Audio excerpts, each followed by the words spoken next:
আসসালামু আলাইকুম। খুবই চমৎকার একটি বিতর্ক প্রতিযোগিতা দেখবেন, যেখানে অংশগ্রহণ করেছে জাজিরা ডিগ্রি কলেজ এবং মজিদ জুরিনো ফাউন্ডেশন স্কুল অ্যান্ড কলেজ। দলের দুজন দলনেতাদের ডাকা হলো। পক্ষে বিপক্ষে বলবে কোন দল, সেটা নির্ধারণ করার জন্য টস করা হয়ে গেল। বিষয়টি ছিল ডেঙ্গু মোকাবেলায় প্রাতিষ্ঠানিক উদ্যোগের চেয়ে ব্যক্তি সচেতনতাই অধিক গুরুত্বপূর্ণ। বিষয়টির পক্ষে বলবে Majid Zarina foundation school and college এবং বিপক্ষে বলবে জাজিরা ডিগ্রি কলেজ। বিতার্কিকগণ তাদের নিজ নিজ আসনে বসে গিয়েছেন। দেখতে পাচ্ছেন জাজিরা ডিগ্রি কলেজের বিতার্কিকগণকে বাম পাশে আমাদের, এবং ডান পাশে হচ্ছে Majid Zarina foundation school and college. দুটি দলই তাদের নিজ নিজ পক্ষে তথ্য দিয়ে যুক্তিসঙ্গত বিষয়গুলো তুলে ধরেছিল এবং যুক্তি খণ্ডন ছিল অত্যন্ত চমৎকার। এখানে বলে রাখি যে চ্যাম্পিয়ন দলটি মাত্র 1.5 পয়েন্ট বেশি পেয়ে বিজয়ী হয়েছিল, আর রানার্স আপ দলটি 3টি উপজেলাকে হারিয়ে আজকে এই বিতর্কে অংশগ্রহণ করছে। তো শুরু হয়ে গেল আজকে বিতর্ক প্রতিযোগিতা, উপভোগ করুন।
বিপক্ষে আসছে বক্তব্য রাখার জন্য রিয়া ইসলাম, জাজিরা ডিগ্রি কলেজ। রিয়া ইসলাম।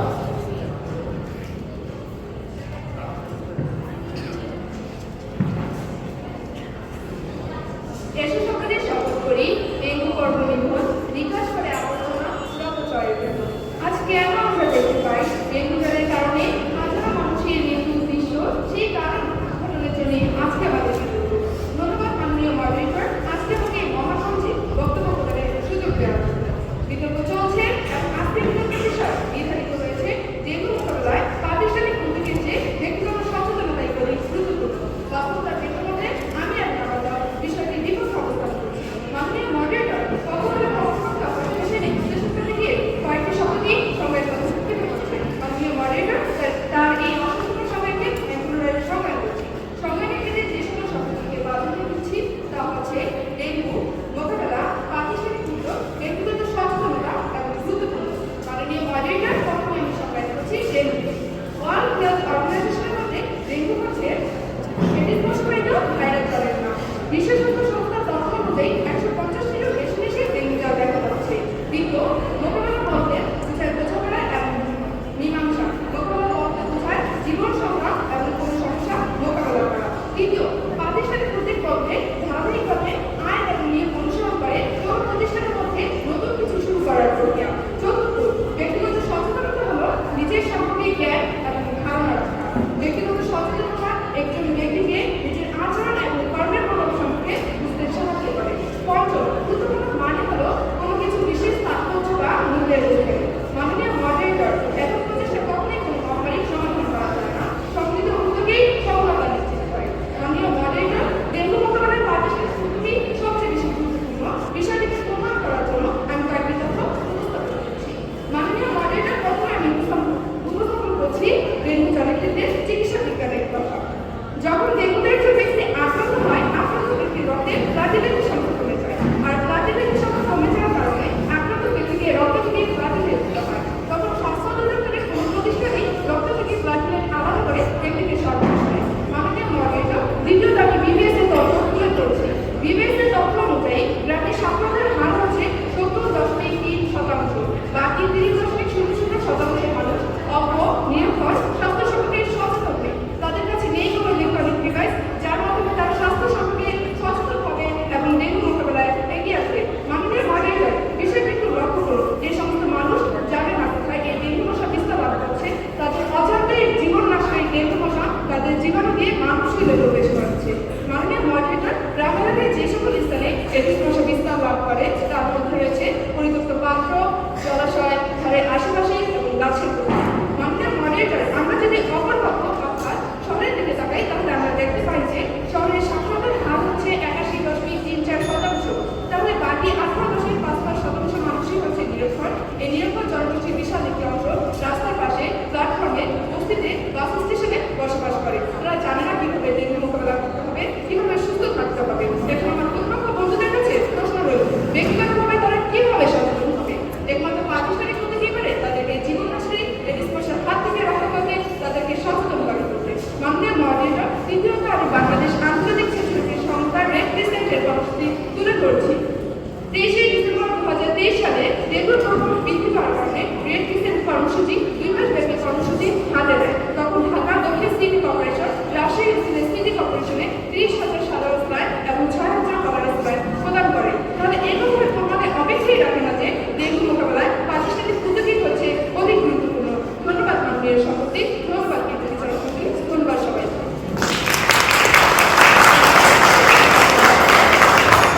ধন্যবাদ রিয়া ইসলামকে।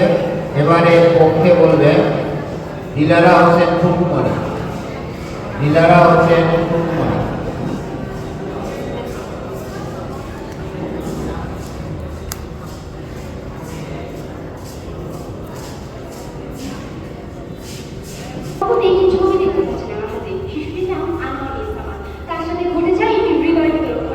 বাবা মা বারবার কেঁদে কেঁদে মুছে যাচ্ছিলেন। ঘটনাটি ঘটেছে রাজধানীর হাজারীবাগে। দিনমজুর বাবা আর গার্মেন্টস কর্মী মায়ের আদরের শিশুটি বেশ কিছুদিন যাবৎ জ্বরে ভুগছিল। সাধারণ জন্মনগরে পার্শ্ববর্তী ফার্মেসি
ডেঙ্গু আক্রান্ত রোগীদের জন্য। এছাড়াও বাংলাদেশ টেলিভিশন সহ বিভিন্ন টেলিভিশনে ডেঙ্গু সচেতনতামূলক প্রচার করা হচ্ছে। মাননীয় সভাপতি, এত প্রাতিষ্ঠানিক উদ্যোগ নেওয়ার পরও কেন আজকে আমরা ডেঙ্গু মোকাবিলা করতে পারছি না? কারণ মূল সমস্যা যেখানে আমরা সেখানে হাত দিতে পারছি না, অর্থাৎ আমাদের ব্যক্তিগত পর্যায়ে সচেতনতা। যখনই আমাদের ব্যক্তিগত পর্যায়ে সচেতনতা করতে হচ্ছে, ঠিক তখনই আমরা বিপদে ঠেকাতে পারছি না।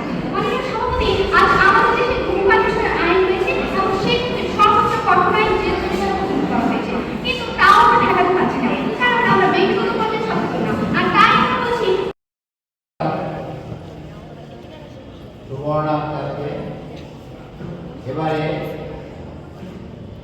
পক্ষে দলনেতা অদিতি রায় মোহনা।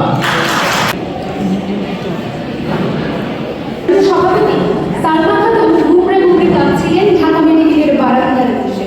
পাশে পড়ে আছে তার আপনার সন্তানের মৃত্যুর চিত্র। এই চিত্রটি ফুটে উঠেছে জনপ্রিয় টেলিভিশন চ্যানেল এটিএন বাংলার এক সংবাদ প্রচারে। মাননীয় সভাপতি, ছেলেটি ডেঙ্গু আক্রান্ত সপ্তাহটা গড়াতেই সুস্থ সবল সুন্দর ফুটফুটে ছেলেটি চলে গেল না দেশে। মাননীয় সভাপতি, শুধুমাত্র সালমা খাতুন নয়, তথ্যচিত্র এই কথাই বলে যে শুধুমাত্র গত বছরেই 575 জন মানুষ শুধু এই ডেঙ্গুর আক্রমণে মৃত্যুবরণ করেছে। তথ্যসূত্র দৈনিক ইত্তেফাক 1 জানুয়ারি 2025। মাননীয় সভাপতি, আপনাকে অসংখ্য ধন্যবাদ। আজকের এই বিতর্ক চলছে এবং আমাদের আজকের বিতর্কে ডেঙ্গু মোকাবিলায় প্রাতিষ্ঠানিক উদ্যোগের চেয়ে ব্যক্তিগত সচেতনতাই অধিক গুরুত্বপূর্ণ। অত্যন্ত যুক্তিসঙ্গত কারণে আমি আমার বিষয়টির পক্ষে অবস্থান করছি। মাননীয় সভাপতি পক্ষদান থেকে বারবার বলার চেষ্টা করছেন ডেঙ্গু মোকাবিলায় ব্যক্তিগত সচেতনতার চেয়ে প্রাতিষ্ঠানিক উদ্যোগের চেয়ে অধিক গুরুত্বপূর্ণ। কিন্তু দুঃখজনক হলেও সত্য, কিভাবে গুরুত্বপূর্ণ তারা এই ব্যাপারে এখন পর্যন্ত যে কটি কথা বলেছেন তা কেবল আজকের এই বিতর্কের মধ্যে ধোঁয়াশা সৃষ্টি করেছে। উদ্দেশ্য করে বলছি, আপনার যদি ব্যক্তি বা পরিবার সচেতনতার জায়গাতে আমরা সম্পূর্ণ উদাসীন হই, যখনই না বলা হচ্ছে এডিস মশা শিশুকে বয়োবৃদ্ধ যাকেই কামড়াবে তারই ডেঙ্গুটা সম্ভাবনা দেখা দেবে, এই ক্ষেত্রে কিন্তু বারবার প্রাতিষ্ঠানিকভাবে সতর্ক করা হচ্ছে প্রত্যেককে সুস্থ সবল মানুষ মাননীয় সভাপতি, প্রাতিষ্ঠানিক ঘোষণার পরেও ঘোষণাটি কেন সফল হচ্ছে না জানেন? কারণ সকল সচেতন হচ্ছি না। তাই আমরা বলছি প্রাতিষ্ঠানিক উদ্যোগ না, মাননীয় সভাপতি, ব্যক্তিগত সচেতনতাই অধিক গুরুত্বপূর্ণ। মাননীয় সভাপতি, এই পর্যায়ে প্রাতিষ্ঠানিক উদ্যোগ কিভাবে ব্যক্তিগত সচেতনতার প্রতিফলন হয়েছে? এর মধ্যে সিটি কর্পোরেশন 682টি স্থান এবং পৌরসভায় 77টি ঝুঁকিপূর্ণ স্থান চিহ্নিত করে ব্যবস্থা নিয়েছে। এছাড়াও 9364টি স্থানে মশাবাহিত স্থল ধ্বংস ও গার্বেজ স্প্রে করা হয়েছে। রান্না পাত্র, নির্মাণাধীন ভবনগুলির চক ও লিফটের গর্তে জমে থাকা পানি পরিষ্কার করছে। তাছাড়া ডেঙ্গু রোগের প্রাদুর্ভাব মোকাবিলায় জনসচেতনতা বৃদ্ধির লক্ষ্যে বিভিন্ন এলাকায় মাইকিং, লিফলেট ও পোস্টার বিতরণ করা হচ্ছে। মাননীয় সভাপতি, যদি আজ সিটি কর্পোরেশন, পৌরসভার মেয়র ব্যক্তিগত সচেতন না থাকতে তাহলে হয়তো এগুলো কিছু বাস্তবায়ন করতে পারতাম না। তাই প্রাতিষ্ঠানিক উদ্যোগ গ্রহণের জন্য ব্যক্তিগত সচেতনতারই প্রয়োজন। মাননীয় সভাপতি, তাহলে বলা যায় প্রাতিষ্ঠানিক উদ্যোগগুলো যেমন সরকারি কর্মসূচি, স্বাস্থ্য পরিষেবার উদ্যোগ সফল করার জন্য তাদের ব্যক্তিগত সচেতনতা অত্যন্ত গুরুত্বপূর্ণ। ঘরের অফিসের কর্মসংস্থানের জানালা বন্ধ রাখতে হবে, পরিবেশ পরিবেশী কমিউনিটিতে ডেঙ্গু প্রতিরোধ সচেতনতা বাড়াতে হবে, পরিচ্ছন্নতা বাড়াতে হবে। এই সকল ক্ষেত্রে সরাসরি যুক্ত হতে হবে ব্যক্তি পর্যায়ে। মাননীয় সভাপতি, আজকে তারা বারবার বলে যাচ্ছেন যে ব্যক্তি পর্যায়ে না প্রাতিষ্ঠানিক পর্যায়ে থেকে অধিক গুরুত্বপূর্ণ। বিপক্ষ দলের প্রথম কথা বলে যে এখন প্রচেষ্টা নয় যেহেতু বিধানে সম্ভব নয়। ধরুন মাননীয় সভাপতি, 2025 সালে অনেক প্রাতিষ্ঠানিক উদ্যোগ নেওয়া হলো যে কোনো বিধানের জন্য, তারা কাজ করলো, কিন্তু ব্যক্তি পর্যায়ে এখন কেউ সচেতন নেই। তাহলে কিভাবে শুধুমাত্র প্রাতিষ্ঠানিক উদ্যোগে ডেঙ্গু সফল হবে? বারবার বলছেন যে প্রাতিষ্ঠানিক উদ্যোগ অধিক গুরুত্বপূর্ণ, যেখানে আপনার দেশের সচেতনতার হার এখনো 100% পৌঁছায়নি। প্রশ্ন রাখলে আমাকে উত্তর দিয়ে দেবেন। মাননীয় সভাপতি, শেষ করছি আমার বক্তব্য করা একটি বাস্তব ঘটনা থেকে। গত মাসে আমি আমার এক নিকটাত্মীয়ের বাড়ি ঢাকা রাজধানীতে গিয়েছিলাম। সেখানে গিয়ে আমি রীতিমতো অবাক হয়েছি। তারা গাছের যত্ন নেওয়ার নাম করে পানি জমে রাখছে, ঘুমানোর সময় মশাই লাগাচ্ছে, কিন্তু তার মধ্যেও তারা বলছে যে 10 তলা মশা আসবে কোথা থেকে। মাননীয় সভাপতি, এইভাবে ব্যক্তি সচেতনতার অভাবে আমাদের ডেঙ্গু নিধনের কার্যক্রম সফল সফল হচ্ছে না। এই কারণে আমরা বলছি যে ডেঙ্গু মোকাবিলায় প্রাতিষ্ঠানিক উদ্যোগ হচ্ছে ব্যক্তিগত সচেতনতায় অধিক গুরুত্বপূর্ণ। ধন্যবাদ মাননীয় সভাপতি, ধন্যবাদ সবাইকে। অদিতি রায় মোহনাকে এবারে বিপক্ষে দলনেতা নবীন সাদিয়া নবীন তার বক্তব্য উপস্থাপন করবেন।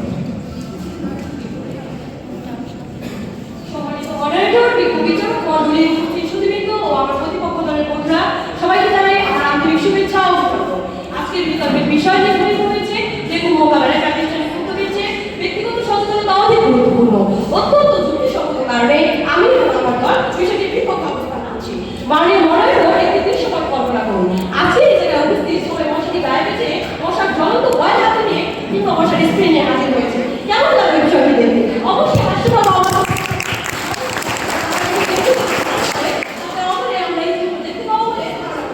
কারণ দেখুন মশা যেভাবে প্রভাব বিস্তার করছে, তার ধরন পাল্টেছে, তার বংশবৃদ্ধির জন্য পাল্টেছে। আগে আমরা জানতাম দেখুন মশা তিনি একটি নির্দিষ্ট সময় কামড়ায়, কিন্তু এখন 24 ঘন্টায় কামড়াচ্ছে। 24 ঘন্টা প্রোটেকশন দেওয়ার মতো কোনো সক্ষমতা আমাদের সাধারণ নেই। কখনোই বন্ধুদের কথা শুনে আমি ভয় আছি আমার নিজের প্রোটেকশন যদি নিজে দিতে হয়, তাও হয়তো মশারি গায়ে বেঁধে মশার জ্বলন্ত ভয় হাতে নিয়ে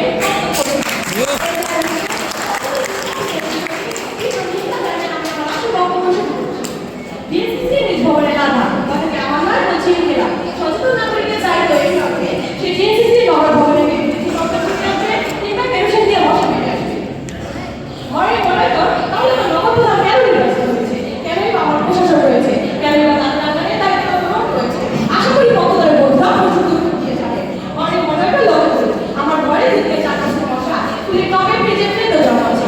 এছাড়া 40 থেকে 65% জমা আছে নির্মাণের ভবন করবে, সেগুলো তদারকি করবে। আপনারা যে তদারকি করবো আপনি ব্যক্তি পর্যায়ে দিতে পারবেন। আপনি আপনার রাস্তায় কর্মসূচি দিয়ে বলেছেন প্রশ্নগুলো কিন্তু প্রতিপক্ষ বলতে চাচ্ছে। আশা করি একটি যুক্তি সংযুক্ত পাবো। মাননীয় মডারেটর এই কথায় মশা সাধারণত পরিষ্কার করে দিতে হবে, কিন্তু এছাড়া অপরিষ্কার চালিতে পারে আশেপাশে কিন্তু ওখানে সব জমা আছে। এই নর্দমাগুলো পরিষ্কার করা যায় কিন্তু আমার সাধারণ নাগরিককে এই নর্দমাগুলো পরিষ্কার করে থাকে বিভিন্ন প্রতিষ্ঠান কর্তৃক প্রশিক্ষিত জনগোষ্ঠী। এর একটি জলযন্ত্র উদাহরণ হলো বাংলাদেশের বিডিটির নাম প্রতিষ্ঠানের সদস্যরা।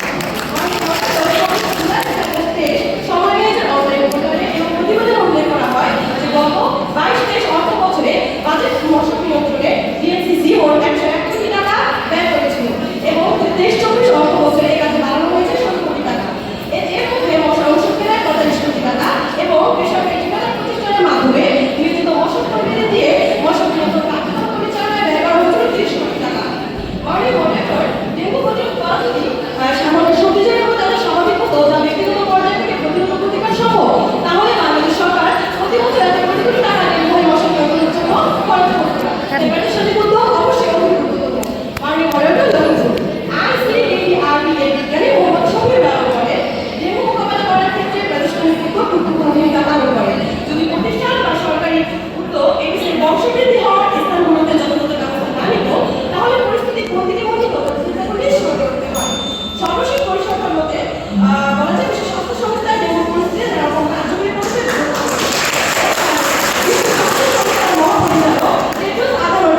বলে ডেঙ্গু ভাইরাস জনিত সমস্যা তৈরি করতে একটি বৈশ্বিক পরিকল্পনা করেছে। এতে করে ডেঙ্গু পরিস্থিতি সমাধানে সক্ষম হবে কলকাতায় আজকে 3টি স্তরে মশা নিয়ন্ত্রণ কমিটি রয়েছে। তারা 44 ওয়ার্ডে প্রতিটি ওয়ার্ডে 20-30 করে মশা নিয়ন্ত্রণ কমিটির সদস্যরা রয়েছে, যারা কোনো তথ্য পাওয়ার মাধ্যমে সেই বাড়িতে পৌঁছে দেয় এবং সেই বাড়ির আশেপাশে 50টি বাড়িতে তল্লাশি করে এবং সেখানকার লাভা মশা দ্বারা সেগুলোকে ধ্বংস করে। মাননীয় মডারেটর তাদের এই ভূতভিত্তিক ভূতবেলার ভিত্তি প্রস্তাবটি যাতে এই মঞ্চে কার্যকর না হয় তার জোর দাবি জানাচ্ছি। তাহলে মাননীয় মডারেটর কিন্তু মোকাবেলা তো হবেই না, তা করোনার চেয়ে মহামারী নির্ধারণ করবে। অপরের বন্ধুগণ তারা দেখতে পাচ্ছেন প্রতিটি জনগণের সচেতনতার জন্য কাজ করে যাচ্ছে বিভিন্ন প্রাতিষ্ঠানিক দলগুলো, অর্থাৎ জনগণ সচেতন হচ্ছে তা কিন্তু স্বেচ্ছাসেবকরাই জানিয়ে দিচ্ছে। এত কিছু দেখার পরেও তারা প্রচারের জন্য নাম জমা করছে। তাই তাদের উদ্দেশ্য করতে চাই অবশ্যই বুঝাই কত বুঝে থাকে মানে দেখে বুঝাই কত নিত্য ধরে থাকে। তাই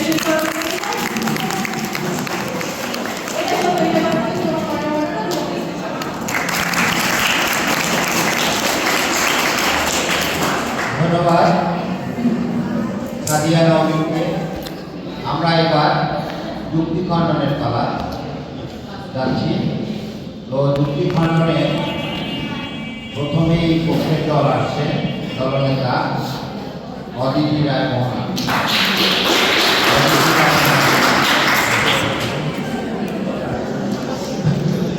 এসো দেশ বদলায়, পৃথিবী বদলায়।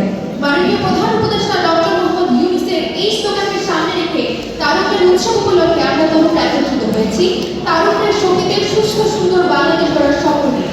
আর এই লক্ষ্যে আমাদের আজকের বিতর্কের বিষয় নির্ধারিত হয়েছে ডেঙ্গু মোকাবেলায়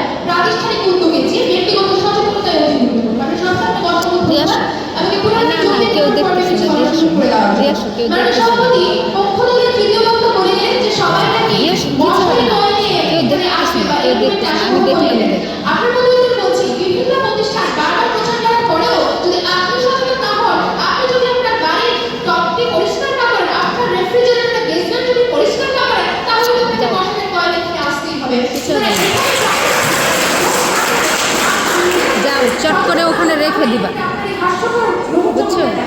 মাননীয় সভাপতি, আরেকটি কথা হচ্ছে যে আমার মনে ফুলের এইটার টবে নিচে রেখে দিবা, যে বোতলের নিচে রেখে দিবা, যাও। টবে যে পানি জমে থাকে সেটা কি শরীয়তপুরের পৌরসভা কর্মকর্তা এসে পরিষ্কার করে দিয়ে যাবে? আর যাও। শিশু হচ্ছে বাসাবাড়িতে জমে থাকা টবের পানি, রেফ্রিজারেটর বেসমেন্টে জমে থাকা পানির কারণে তখন কিভাবে বলছেন যে প্রাতিষ্ঠানিক উদ্যোগ অধিক গুরুত্বপূর্ণ, ব্যক্তিগত সচেতনতা জানো। গুরুত্বপূর্ণ নেই? মাননীয় সভাপতি, তিনি আরো বলে গেলেন যে এমন প্রতিষ্ঠানের কখনোই এই সচেতনতাকে জীবিত করতে পারে না। প্রাতিষ্ঠানিক প্রতিষ্ঠান যতই উদ্যোগ